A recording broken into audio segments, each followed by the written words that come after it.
She what?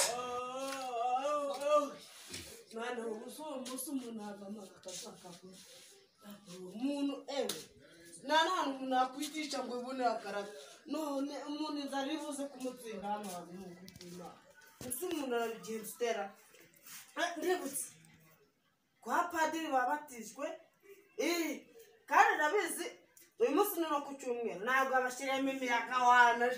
ndajyayo umunsi ndangwa ko kataka ikintu cyo kuvugisha rwose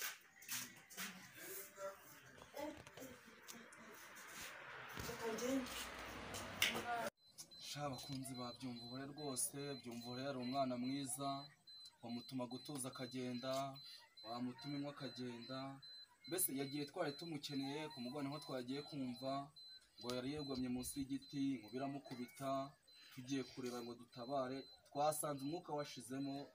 ubwo ni ukwihangana rero nta kundi nk'urungano by'umwihariko mwamwe mwiganaga nawe byari ibintu bikomeye cyane ariko ni mwihangane nta kundi byagenda mu isi niko bimera cyakora ubu yatashye mu ijuru kwa jambo nk'uko bibiliya bitubwira ntabwo yajya mu ijuru kandi urabona ko yarasanye yakarimo amajyanye kwa padiri nk'uko twari tubivuga rero ubu ntekereza ko yageze kwa jambo namwe mugerageze mukora neza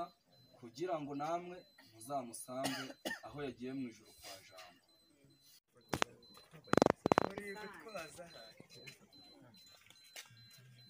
ibyo ari byo byose hari abantu umva hano bari kuvuga ariko ubanza aha hantu pe hari abantu ariko hari abantu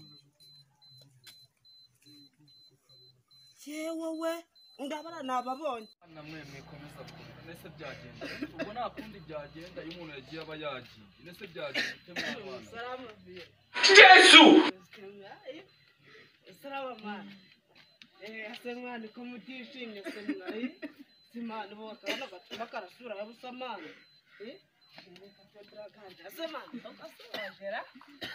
bande se baje abaje kubana Yesu ndo abatijwe korona hano ko se na kode tujye Yesu hano ko na kode